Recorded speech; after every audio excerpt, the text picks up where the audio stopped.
Bismillahirrahmanirrahim. Assalamualaikum warahmatullahi wabarakatuh.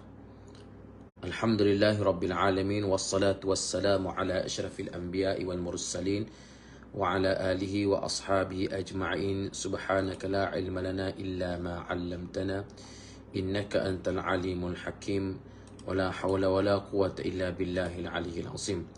Terima kasih kepada semua yang berada bersama-sama dengan kita secara live pada pagi ini, dan insya-Allah kita hari ini kita berada pada hari Jumaat, dan satu berita yang kita sangat sedih dan juga berkongsi kesedihan ini ialah berkenaan dengan khas jet penumpang di persiaran Elmina yang berlaku semalam, yang mana telah melibatkan 10 kematian.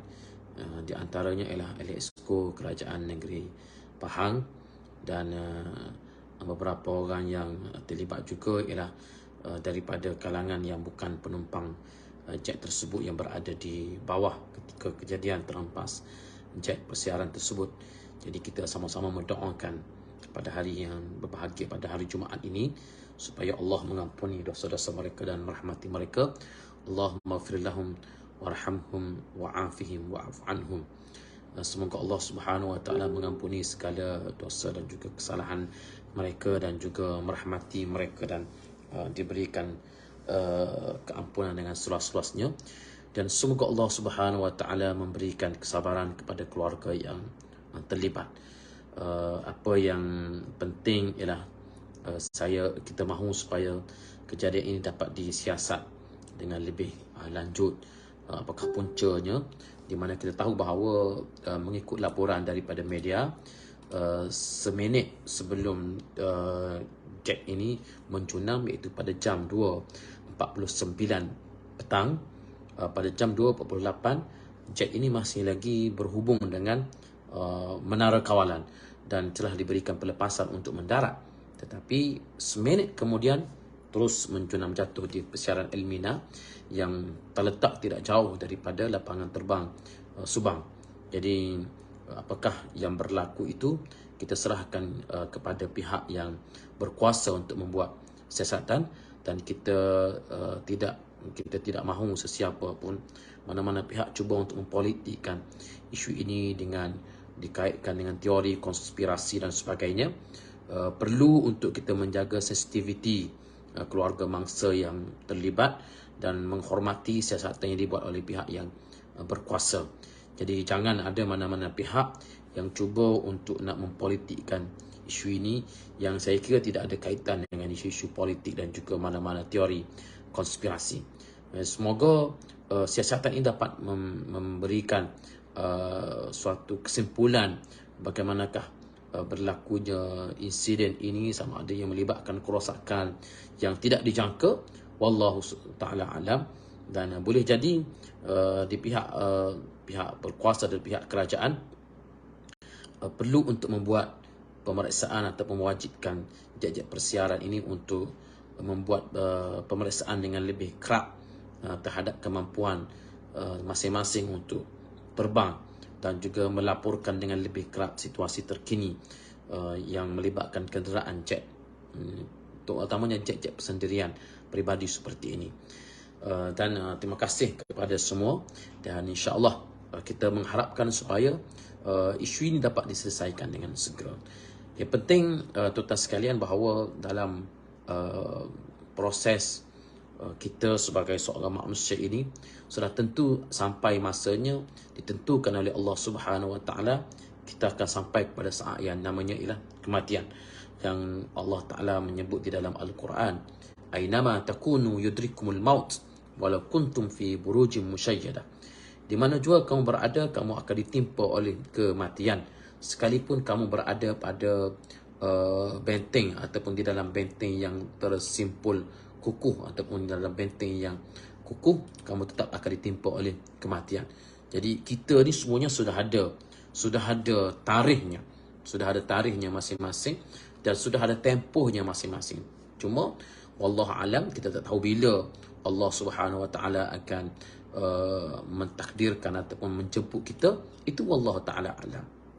Yang pentingnya tarikh itu sudah ada, masanya sudah ada, sudah pun ada pada pengetahuan Allah Subhanahu wa taala. Jadi soal bila itu wallahu alam. Ada yang mati dengan nahas kapal terbang seperti mana kita tengok, ada yang mati dengan nahas kemalangan jalan raya, ada yang serangan sakit jantung dan sebagainya.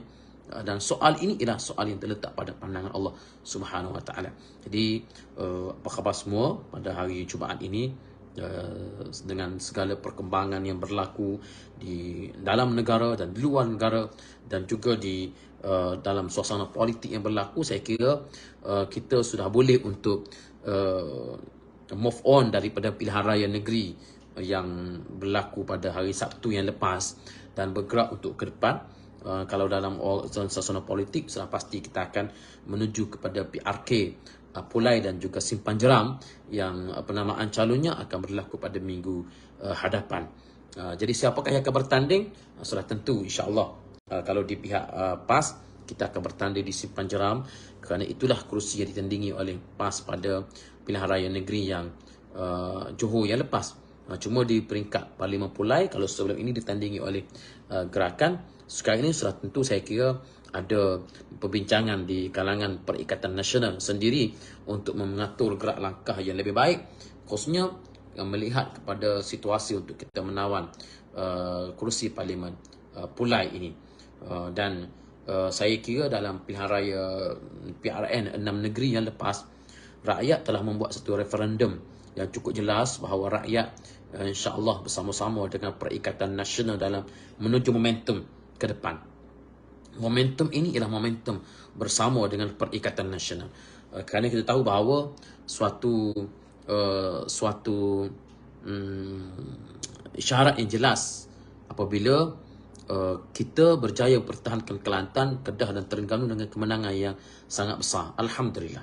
Dan dalam masa yang sama, kita berjaya, Perikatan Nasional berjaya untuk penetrate. Ni ke salah seorang YB kisah dongeng. Apa kisah dongengnya? Saudara Afiq Syafiq. Ini bukan kisah dongeng yang nak disebut pada hari ini ya. Ini kisah yang kita kena hadapi pada selepas daripada ini, dan kisah yang kita sedang hadapi, yang baru saja hadapi pada minggu lepas, iaitu pilihan raya negeri.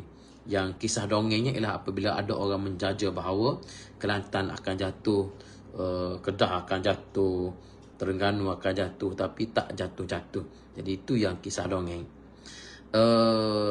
Berikutan dengan Perikatan Nasional ini juga, siapa yang akan bertanding itu kita akan umumkan. Walaupun keputusan kita sudah buat, tetapi kita akan umumkan dalam masa beberapa hari dari sekarang, kerana penamaan calonnya akan berlaku pada minggu hadapan. Jadi pakat-pakatlah untuk kita pakat-pakat pergi untuk kita tengok apa yang dapat kita bantu di PRK Pulai dan juga Simpan Jeram. Dan yang berlaku semalam, nahas kapal terbang juga tentu akan mengundang kepada pilihan raya kecil Dun Pelangai. Tapi saya fikir kita tak perlu untuk bincang lagi soal ini, kerana SPR pun masih belum menerima notis kekosongan, dan biarlah ahli-ahli keluarga bertenang dan menguruskan kematian jenazah almarhum yang sudah tentu merupakan satu perkara yang perlu untuk diuruskan oleh ahli keluarga. Baik, terima kasih kepada, saya tengok ada banyaklah pertanyaan ni, rupanya banyak pertanyaan. Boleh salam YB, boleh ulas sedikit kelayakan MB di Kedah, Kelantan, Terengganu berdasarkan pendidikan latar belakang kerja. Saya fikir itu sudah dapat diakses oleh media masing-masing. Sudah tentu ada maklumat-maklumat yang disebarkan. Saya sendiri pun tidak arif dengan latar belakang masing-masing. Sudah tentu saya kira media di peringkat kerajaan negeri akan meluahkan dari masa ke semasa. Tapi kemampuan dari sudut mentadbir itu tidak boleh dinafikan lagi, kerana di Kelantan dan Kedah adalah meneruskan kesinambungan kepimpinan menteri besar yang ada di Kedah dan Terengganu. Adapun di Kelantan, yang terlibat ataupun yang dilantik sebagai menteri besar ini sudah pun berpengalaman sebagai ahli Esko Kerajaan Negeri Kelantan selama 10 tahun. Itu 2 penggal. Dan sebelum itu sebagai speaker Dewan Undangan Negeri Kelantan, dan sebelum itu sebagai timbalan speaker. Jadi bermula sebagai timbalan speaker, kemudian Esko selama 2 penggal. Saya rasa itu lebih daripada cukup sebagai pengalaman pentadbiran untuk mentadbir Negeri Kelantan Darul Naim. Jadi ini satu perkara yang perlu untuk kita bagi perhatian. Sebagai kelayakan dan juga pengalaman mentadbir ini satu perkara yang perlu untuk kita bagi suatu kredit kepada menteri besar yang baru saja dilantik. Dan saya perlu ingatkan bahawa menteri besar ini ialah merupakan kuasa lantikan daripada sultan di negeri masing-masing. Kerana dalam mana-mana enactment ataupun mana-mana undang-undang tubuh negeri lebih kurang sama saja dengan perlembagaan persekutuan dalam memilih Perdana Menteri, iaitu kalau negeri Kelantan ialah sultan berhak untuk melantik mana-mana ahli Dewan Negeri yang pada tilikannya, pada hemat sultan, ia mendapat kepercayaan majoriti ahli-ahli Dewan. Jadi Menteri Besar Kelantan sudah pun diperkenankan oleh Kebahadulian Mahkamah Sultan Kelantan, dan pada kita ia tidak jadi masalah untuk kita sama-sama mentadbir, memberikan sokongan kepada Menteri Besar baru Negeri Kelantan Darul Naim.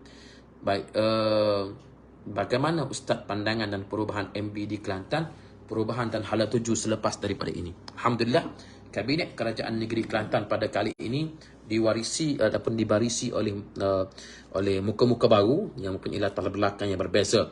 Sebagaimana yang saya sebut bahawa latar belakang yang pelbagai ini bukanlah bermaksud bahawa esko-esko sebelum ini tidak berjaya. Berjaya, Alhamdulillah. Tetapi di dalam kaedah kita mentadbir, sudah tentu kita perlukan pula pandangan-pandangan baru, barisan-barisan baru. Alhamdulillah, barisan baru telah ditampilkan oleh Kabinet Menteri Besar yang baru ini, bermula daripada Timbalan Menteri Besar dan juga esko-esko. Yang mana di barisan esko ini hanyalah daripada beberapa orang itu, hanyalah beberapa orang saja muka baru, dan selebihnya muka lama, dan selebihnya ialah wajah-wajah yang baru yang mentadbir. Jadi kita bagi ruang untuk mereka mentadbir. InsyaAllah, saya fikir bahawa dengan kepercayaan rakyat negeri Kelantan bagi, sehingga 43-2 di Kelantan, ia merupakan suatu referendum yang cukup kuat bagi menunjukkan sokongan rakyat Kelantan kepada PAS dan juga Perikatan Nasional.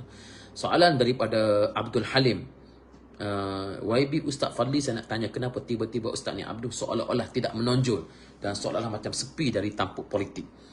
Saya kurang faham apa maksud tidak menonjol, apa maksud sepi. Takkanlah kena bercakap hari-hari barulah tidak sepi. Jadi dalam soal pelibatan politik, Alhamdulillah, kekanda saya dikasih Fadil Ustaz Ni Abdul berkempen dalam PRN yang lepas, turun ke Bacok, perarakan calon dan sebagainya. Ceramah-ceramah juga dihadiri dan diberikan ceramah, kempen, ceramah kelompok dan sebagainya.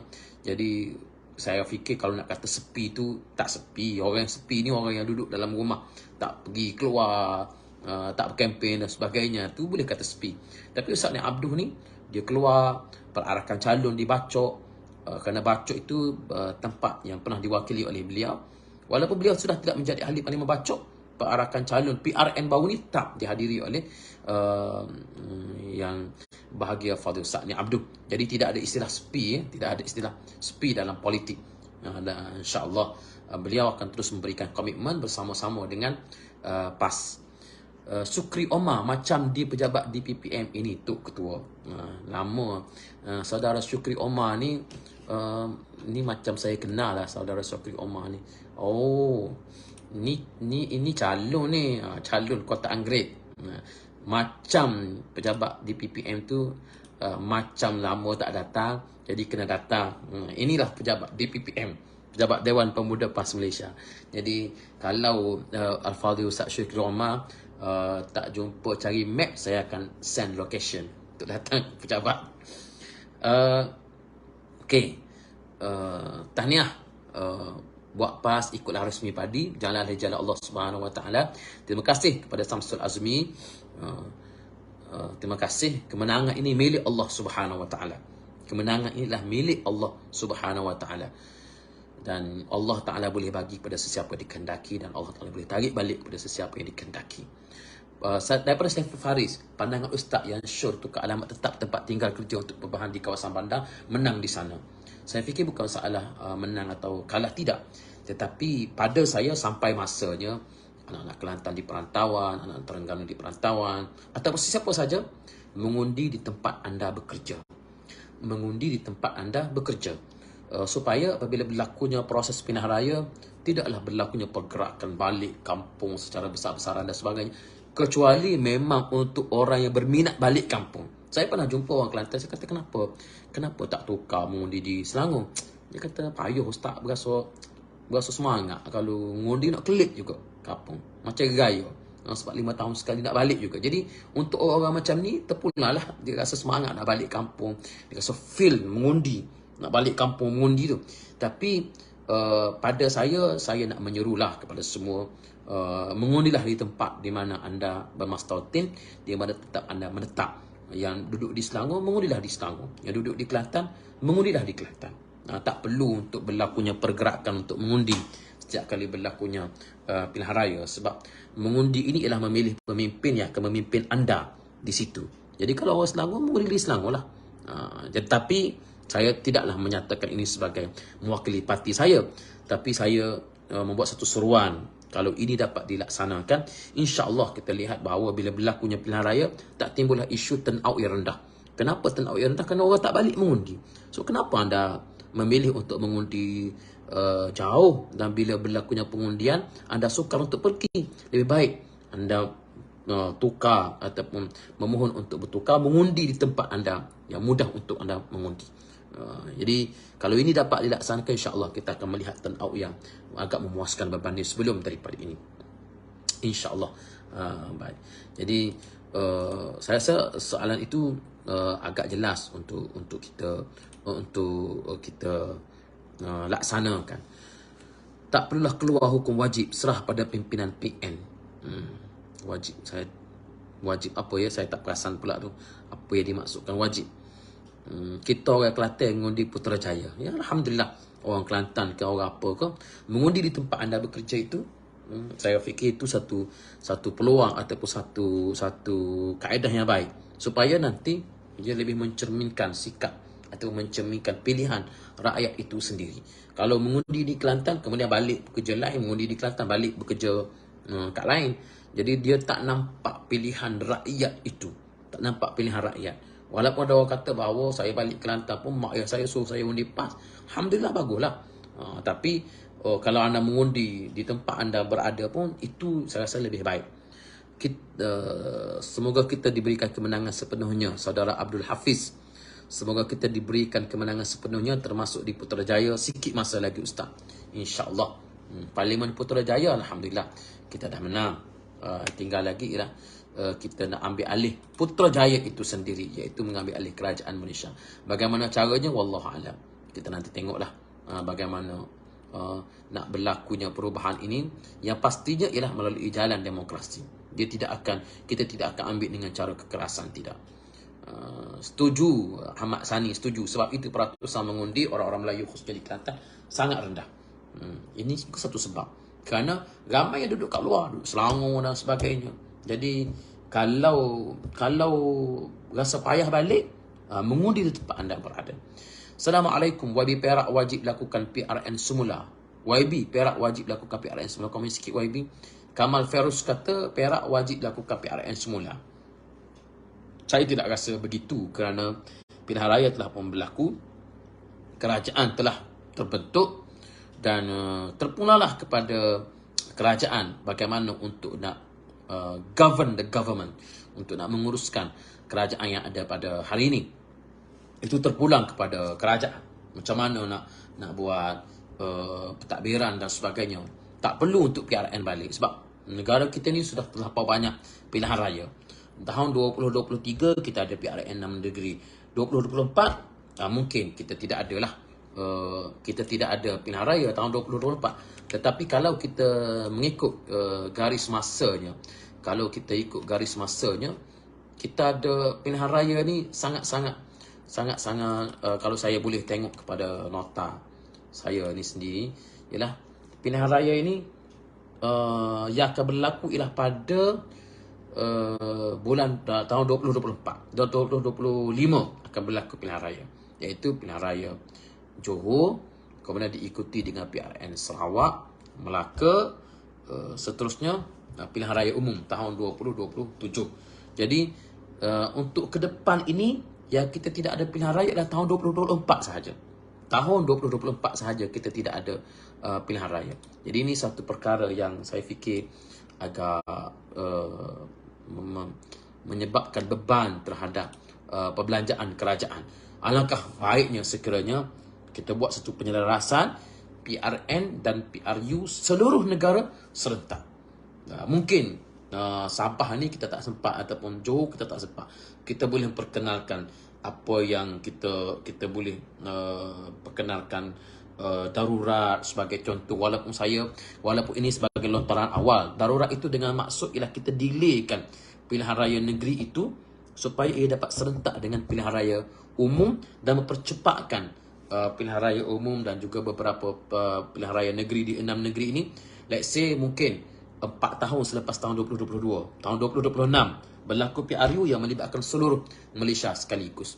Sebabnya bajet atau perbelanjaan yang sangat besar terpaksa ditanggung hasil daripada duit membayar cukai. Ini sebagai suatu lontaran awal daripada saya. Ya, boleh bincang balik, setuju tak setuju kita boleh bincang balik. Kita boleh bincang sebab saya melihat dalam PRN ini 6 negeri ni kita boleh bincang je. 6 negeri, Kelantan, Terengganu, Kedah, Selangor, Negeri Sembilan Pulau Pinang. Selangor, Negeri Sembilan Pulau Pinang ni negeri yang diperintah oleh Pakatan Harapan. Kelantan, Terengganu, Kedah ditadbir oleh PAS dan Perikatan Nasional. Tetapi bila sampai kepada pilihan raya negeri, kita boleh duduk sepakat. 6 menteri besar boleh duduk sepakat untuk menetapkan pembubaran Dewan Negeri masing-masing ialah pada bulan Jun. So kalau dalam 6 negeri ini yang bukan daripada parti yang sama, kita berbeza pun, tapi kita boleh duduk sepakat untuk kita bubar sekaligus. Kenapa tidak kita tidak duduk sepakat untuk kita membuat pembubaran sekaligus seluruh Malaysia, supaya PRU dan PRN sekaligus, sekali harum saja kita fikir tentang pilihan raya. Lepas tu kita fikir soalan lah. Ini pandangan saya. Barulah pada masa itu rakyat pun yang nak balik, dia rasa berbaloi dia balik sebab dah parlimen negeri sekaligus dia pilih. Ni tak, dia balik untuk parlimen, dia balik pula untuk PRU. Untuk parlimen hari tu dia ada pangkah, dia bawa dah bendera. Balik pula PRU, PRN ni terpaksa berlarak pula bawa bendera. Yalah, bagi orang semangat lah. Tapi seboleh-bolehnya janganlah pula kita bebankan rakyat berkali-kali untuk pilihan raya. Cadangan saya ini tidak berkait dengan kepentingan mana-mana parti politik, dan saya fikir kita rasional kalau kita boleh untuk kita tengok balik. Saya faham maksud soalan tuan.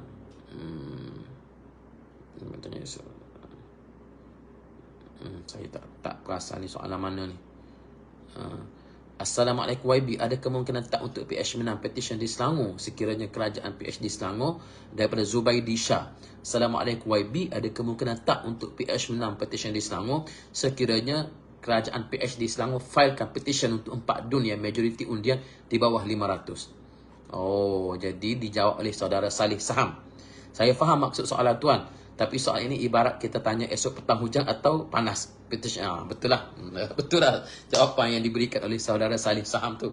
Kalau nak tanya bahawa petition ni PH boleh menang atau tidak, samalah dengan anda bertanya esok hujan atau tidak.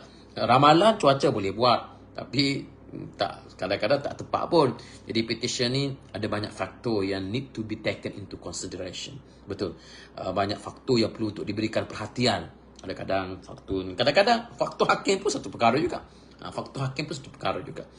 Assalamualaikum Ustaz, salam Jumaat. Terima kasih kepada Ijan Kromo. Terima kasih.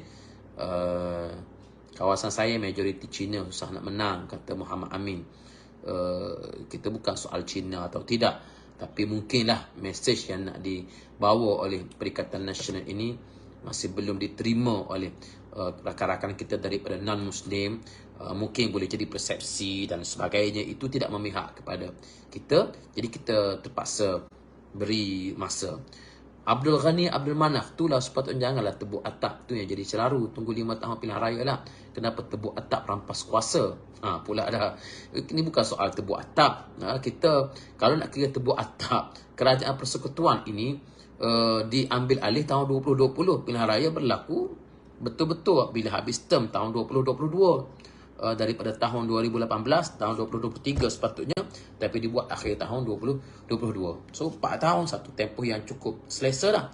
Yang isu yang berlaku apabila berlakunya pergolakan dalaman parti politik di Johor, di Melaka dan sebagainya. Dan di Melaka perlu diingat, di Melaka itu berlakunya PRN apabila adun-adun UMNO bersikap apabila berlakunya proses lompat kepada Pakatan Harapan, lompat kepada cross dan sebagainya. Jadi itulah diperkenakan undang-undang anti lompat parti. Apa pun yang berlaku telah pun berlaku, dan akhirnya ia menjadi efek kepada yang akan datang. Jadi sekarang ini perlu untuk kita perbetulkan balik. Itu sahaja. Kita perlukan untuk perbetulkan balik dengan kita selaraskan semula PRU kepada PRN itu sekaligus. Saudara Kamal Feroz, terima kasih. Kamal Feroz tadi dia sebut tadi, terima kasih tak ada pencerahan. Kami rakyat Perak tunggu 2025 untuk kalih kerajaan. Untuk rakyat Perak ni PRU tahun 2022, 2027 saudara Kamal Feroz akan berlaku PRN ataupun 2026, dan Perak ini serentak dengan PRU. Tak tahulah apa berlaku 2025, wallahualam. SPR akan pecah sempadan, saudara Nikmat Kilau Faiza. Advantage untuk DAP lebih kerusi apa tindakan PN dan PAS dalam jangka masa menuju PRN PRU 2024. Itu juga termasuk dalam pertimbangan kami. Gerrymandering ini kita bimbang, takut-takut akan memberikan keuntungan kepada sebelah pihak sahaja. Tapi kita tengoklah, kalau nak tambah kerusi kena ada 2/3 majority. Contohnya sekarang kita ada 222 kerusi parlimen, nak tambah je 250 atau nak tambah je 300 kerana kita pecahkan kawasan-kawasan parlimen, itu perlu pada 2/3 majority. Tetapi kalau sekadar gerrymandering, iaitu jumlah kerusi yang sama tetapi dibelak diubah sempadan sana, ubah sempadan sini, ia satu perkara yang tidak mudah untuk dibuat. Dan kalau untuk pilihan raya umum tahun PRU 2027 sekarang sepatutnya sudah mula dah. Sepatutnya sudah mula untuk kerja-kerja untuk gerrymandering. Saya rasa ia tidak semudah itu untuk dilaksanakan on the spot. Rasanya Sultan-Sultan, saudara Muhammad Afi Aizuddin, rasanya Sultan-Sultan setiap negeri ini telah pun menekankan kepada setiap pemimpin negeri mengenai kestabilan dan hubungan politik yang baik antara pusat dan negeri. Jadi eloklah jika ahli politik ini fokus dulu kepada kerja kepada rakyat. Betul? Kita fokus kerja kepada rakyat. Dan untuk fokus kepada rakyat, sudah tentu kita memerlukan peruntukan dan juga dana. Mana boleh kita tanpa dana dan peruntukan untuk fokus kepada kerja kebajikan rakyat, kecuali kerja-kerja yang tidak mesti bersifat pada dana dan juga peruntukan. Tak ada masalah. Dan kalau semua wakil rakyat diberikan dana dan peruntukan, saya rasa tak ada masalah untuk bekerja fokus kepada kebajikan rakyat. Sekarang ini isunya bila rakyat memerlukan pertolongan daripada ahli parlimen, kita tidak diberikan peruntukan. Itu masalahnya. Sedangkan itu terkandung di dalam manifesto kita boleh yang dicanang oleh Pakatan Harapan. Jadi saya fikir ini perkara yang betul-betul terbukti kerajaan telah pun bertindak untuk nak memungkiri manifestonya sendiri. Bila kita cakap soal politik, dia orang kata fokus kerja rakyat, fokus kerja rakyat. Macam mana seorang ahli parlimen sebagai contoh nak fokus kerja rakyat kalaulah kita tidak diberikan peruntukan, tak diberikan dana yang cukup untuk kita menguruskan gerak kerja kita? Oh, dah pandai nak bertanding, carilah dana sendiri. Itu jawapan. Saya tu jawab, itu tak cerdik dah macam tu. Kami dipilih oleh rakyat dan kami dipilih secara sah untuk hadir ke parlimen. Kalau ahli parlimen kerajaan diberikan dana, kenapa kami tidak diberikan dana? Sedangkan duit tu dah duit daripada kerajaan. Itu isunya. Bakpo kerajaan Terengganu tak bagi peruntukan kepada pembangkang? Ini satu masalah. Abdullah Sabri, kenapa kerajaan Terengganu tak bagi peruntukan kepada pembangkang? Saya sangat tak setuju dengan kerajaan Terengganu tak bagi peruntukan kepada pembangkang. Sepatutnya kerajaan Terengganu kena bagi 2 juta ringgit Malaysia kepada adun pembangkang di Terengganu. Sebab sekarang ini tidak ada adun pembangkang. Kerana Terengganu tidak ada adun pembangkang, jadi macam mana Terengganu nak bagi peruntukan kepada pembangkang? Kelantan insya-Allah akan bagi peruntukan kepada pembangkang, dan juga Kedah sudah pun isytiharkan bahawa peruntukan pembangkang akan diberikan. Tinggal lagi Selangor nak bagi ke tak? Negeri Sembilan nak bagi ke tak? Pulau Pinang nak bagi ke tidak? Itu isunya. Baik. Apa lagi? Betul ke zaman PN Tan Sri Muhyiddin Yassin perintah pun tak bagi peruntukan pada pembangkang? Ini satu perkara yang sering diulang-ulang sebenarnya. Semasa Pakatan Harapan memerintah tahun 2018 dan Tun Dr. Mahathir menjadi Perdana Menteri, saya ahli panjang pembangkang pada saat itu pun tak dapat peruntukan. Dapat 100,000 setahun. Okey, 100,000 setahun dapat. Baik.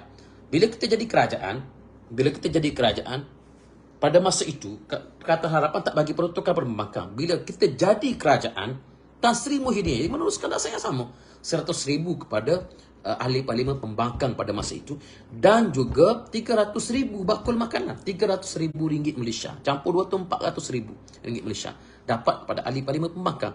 Datang pula zaman Datuk Seri Ismail Sabri, diberikan peruntukan yang sama di antara kerajaan dan pembangkang.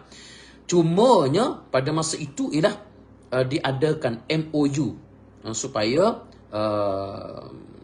MP pembangkang turut menyokong kerajaan dan dalam tidak menimbulkan apa-apa usul yang boleh meruntuhkan kerajaan. Jadi pada masa itu kerajaan Datuk Seri Ismail beri peruntukan yang sama, 35 juta kepada pembangkang dan juga kepada kerajaan. Sama, saya dapat, pembangkang pun dapat, sama. Tetapi soalnya ada orang kata kerana ada MOU. Baik, saya nak tanya, adakah MOU itu dipatuhi?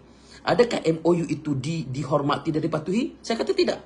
Kerana dalam satu undian di dalam Dewan Rakyat, undian SOSMA pada masa itu, ketika ada MOU, ketika pembangkang sudah berjanji untuk tidak meruntuhkan kerajaan, tiba-tiba pembangkang menolak usul kerajaan, dan usul kerajaan tentang SOSMA itu telah pun ditolak di dalam Dewan Rakyat pada masa itu. Anda boleh Google untuk cari bilakah ia ditolak.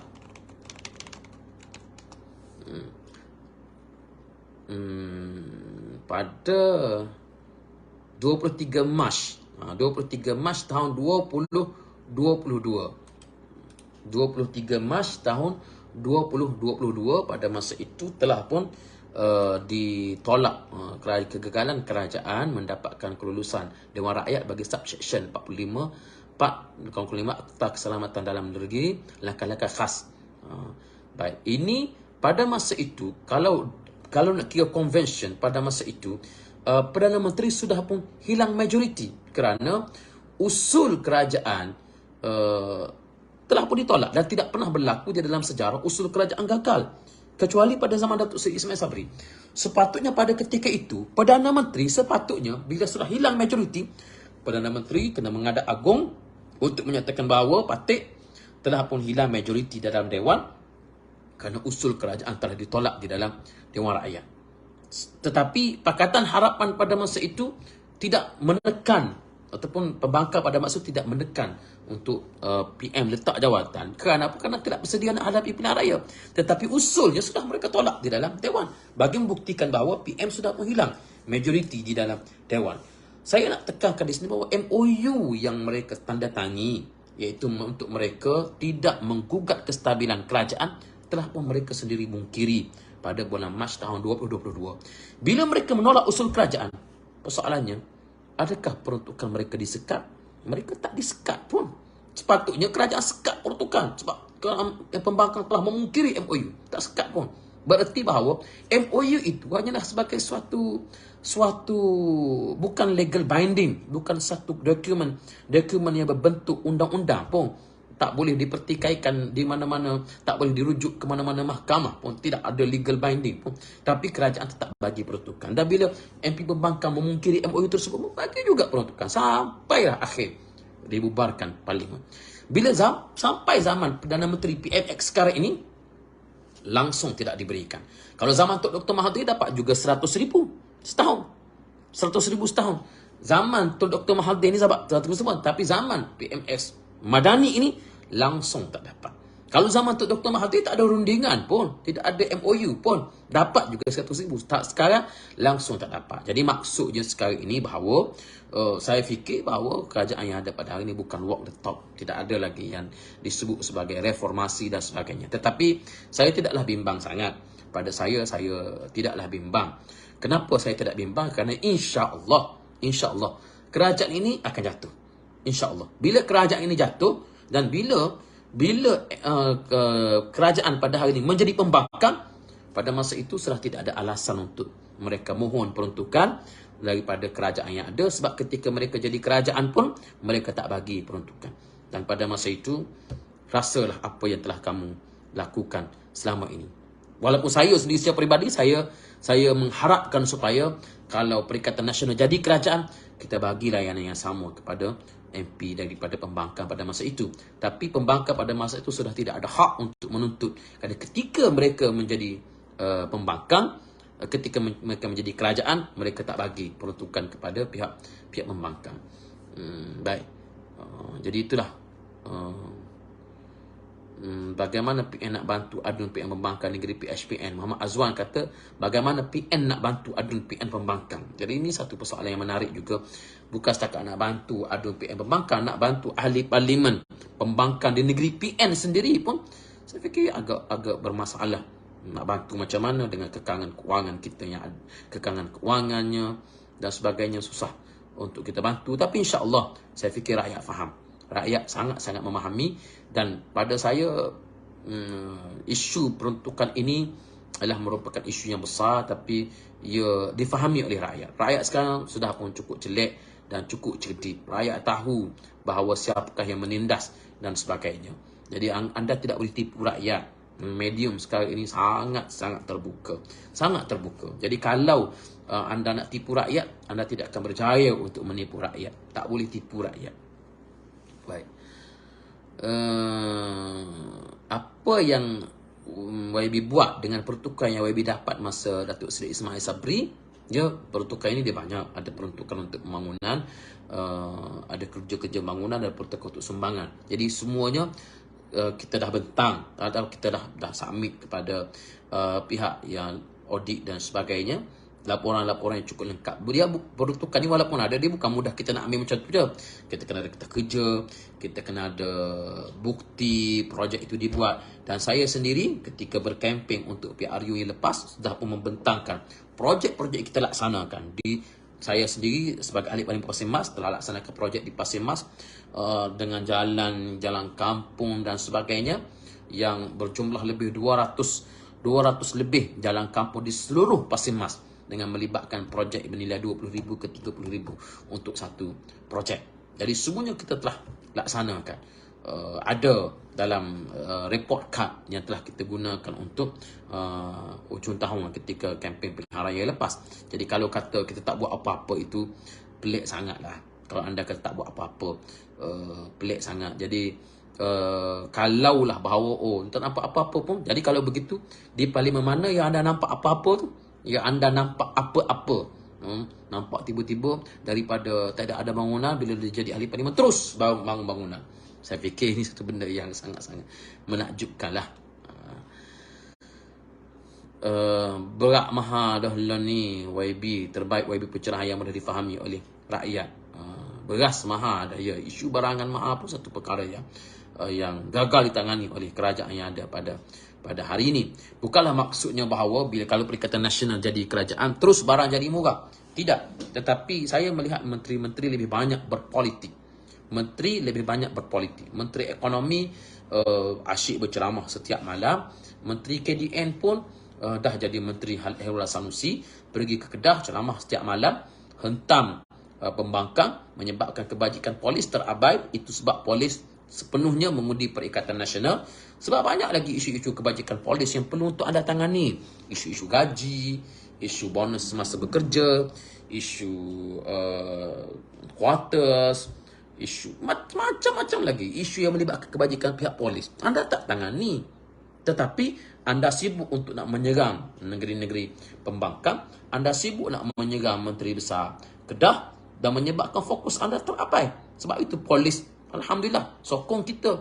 Undi awal Perikatan Nasional mendapat sumbangan undi yang begitu besar daripada undi awal. Kenapa? Kalau anda tak sedar ini sebagai protes, saya fikir anda duduklah sebagai kerajaan dalam masa 3 tahun lagi, insya-Allah duduklah sepuas-puasnya. Dalam masa yang sama, saya nak memberikan amaran kepada pegawai-pegawai yang terlibat, jangan buat perkara yang menyalahi undang-undang. Saya nak ulangi sekali lagi, jangan buat perkara yang menyalahi undang-undang.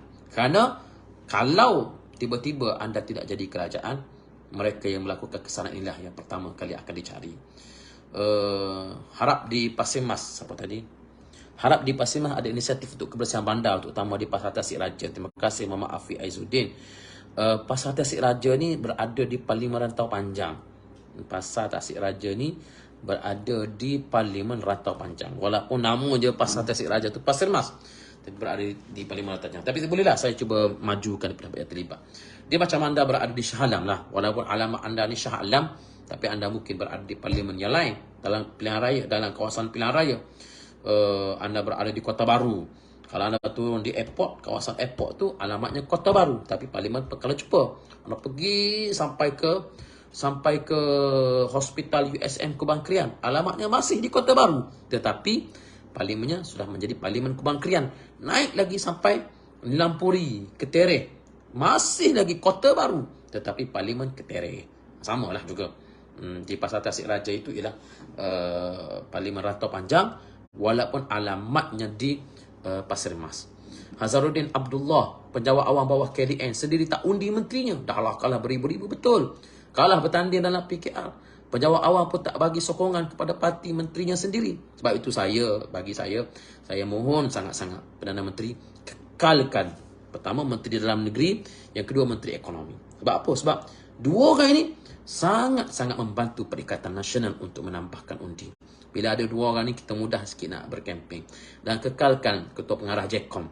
Jangan, sebab sekali dua ni katanya nak ditukar Pengarah JECOM ni. Jangan tukar. Kita kekalkan dia. Bagi dia kemudahan, gaji dan sebagainya. Sebab apa? Sebab dia sangat membantu Perikatan Nasional untuk menang. Ramzi Ahmad, dulu saya dah minta YB sampaikan isu surau kotor di Bandar Tasik Raja. YB cakap nak salurkan. Ya, saya sudah salurkan isu ini. Takat mana tindakan, wallahualam, sebab Pasar Tasik Raja ni di bawah Parlimen Rantau Panjang, bukan Pasir Mas. Saya nak kena ulang berapa kali ni. Ia di bawah Parlimen Rantau Panjang. Jadi mungkin Saudara Ramzi boleh jugalah salurkan kepada pihak parlimen yang berkenaan atau adun di kawasan berkenaan. Soal tindakan itu, ya, kita akan tengok follow up balik macam mana tindakan di Pasar Tasik Raja. JECOM orang PMX YB, Muhammad Rawazi. Ya, kita tahu JECOM ni orang PMX. Sebab tu jangan tukar. Hazaruddin Abdullah, jangan tukar Presiden UMNO. Ya, Presiden UMNO perlu kekal sebagai Presiden UMNO. Tolong, sebab ia sangat membantu. Kalau kita suruh tukar pun memang tak tukar pun. Jadi lebih baik kita suruh tukar. Saya sokong pusat tak bagi peruntukan kat pembangkang sebab takut tak sampai kepada rakyat. Saudara Ili Ana kan beli kereta mewah lagi. Sebab sokong pusat tak bagi peruntukan pembangkang sebab takut tak sampai pada rakyat. Jadi bila tak bagi, sampai ke tak? Langsung tak sampai. Betul tak? Soal sampai tak sampai, audit lah balik. Audit kan ada. Laporan ketua audit negara boleh turun, boleh tengok peruntukan ni buat macam mana. Jadi kerana sokong tak bagi peruntukan, kerana takut tak sampai, jadi kalau tak bagi, sampai ke tak? Langsung tak sampai. Itulah. Okey, apa lagi? JECOM orang kampung saya tak pernah ada jasanya pun dalam kampung. Allah alam. Mungkin sebab tugasnya bukan tugas dalam kampung. Okey. Berikutnya apa lagi? Maknanya tak buat kerja tu politik je. Anda mengadu ke tak? Takut anda pun tak buat aduan. Adu kena buat aduan. Kita aduan, kita elektrik tak ada, tapi kita buat aduan ke Telekom. Jadi susahlah. Samalah macam isu di parlimen lain, kita buat aduan di parlimen lain. Yalah, kita bolehlah sampaikan, tapi takat mana yang kita boleh nak sampaikan kalau melainkan rakyat sendiri yang buat aduan. Jadi benda yang macam ni pun, benda yang seremeh ini pun penyokong PHBN tak dapat nak fikir dengan rasional, apatah lagi benda-benda yang lain. Sebab itu mereka kalah dengan begitu teruk kan. Baik, Zamarul Army, YB nampak puding tak? Nampak. Tak nampak macam mana. Dah bersembunyi di dalam gua. Jalan Pasir Mas Tendung ke KB itu tolong besar dan bagi lampu. Ya, insyaAllah. Kita boleh bagi lampu. Sejengkal satu lampu boleh bagi. Tapi semuanya di bawah peruntukan kerajaan pusat. Saya telah ajukan di dalam Dewan. Saya telah majukan berkenaan dengan Jalan Pasir Mas ke Tendung ini supaya diperbesarkan. Dan pada masa itu di bawah Datuk Seri Mustafa Mahathir, Menteri Ekonomi, telah pun diluluskan peruntukan daripada jajaran tu, daripada Pasir Pekan ke Tendung telah pun diperbesarkan. Dan kalau melihat daripada Pasir Mas ke Tendung sudah ada sedikit pembesaran, cuma ia berperingkat. Tetapi perlu diingat, ini di bawah bidang kerja persekutuan. Apa peranan saya sebagai ahli parlimen? Apa peranan saya sebagai ahli parlimen? Saya perlu menyuarakan, dan ia telah disuarakan di dalam soalan saya di Dewan Rakyat berkenaan dengan jalan ini yang nak diperbesarkan. Sebahagiannya telah diluluskan dan dia melibatkan berperingkat. Jadi dia kata semalam, dia kata apa ni, hasil tak ada, kau duk buah kau lain saja. Kau duk buah kau lain saja. Jadi nak buah macam mana? Ni bukan, takkanlah saya ni bila tidak ada Dewan Rakyat saya kena pergi ke parlimen, walaupun parlimen tak bersidang, kena sebut tentang isu ini. Itu satu benda yang saya fikir benda kita boleh fikir bersama. Isu ini perlu disuarakan dalam Dewan, dan caranya ialah dengan cara kita mengemukakan soalan, mengemukakan isu dalam perbahasan dan sebagainya. YB bila ada sidang parlimen lagi pada bulan 9, hujung bulan 9 ini akan ada review, midterm review untuk RMK 12. Masa sesi parlimen nak jemput YB datang ke bandar, pas kawasan Bandar Tun Razak, insya-Allah. Syaratnya pas kawasan Bandar Tun Razak kena menang dalam PRU yang akan datang, insya-Allah. Okay, sekarang sudah jam 12.30. Kita sekarang pun sudah pun nak azan Jumaat. Kita akan siap sedia untuk solat Jumaat. Terima kasih kepada semua dalam sesi live pada tengah hari ini. Terima kasih. Dan insya-Allah kita akan bertemu pada masa-masa yang akan datang. Dan supaya tuan-tuan dapat sentiasa mendoakan kepada bangsa Nahas kapal terbang ini dengan doa yang terbaik. Allahumma ighfir lahum warhamhum wa'afihim wa'fu anhum. Sempena dengan hari Jumaat ini, doakan kepada mereka yang terkorban dan juga mereka telah pergi sebelum daripada kita dengan doa-doa yang baik untuk mereka, insya-Allah. Bertemu kembali anda dalam PRK Pulai dan Simpan Jeram, undi untuk Perikatan Nasional, insya-Allah. Assalamualaikum warahmatullahi wabarakatuh.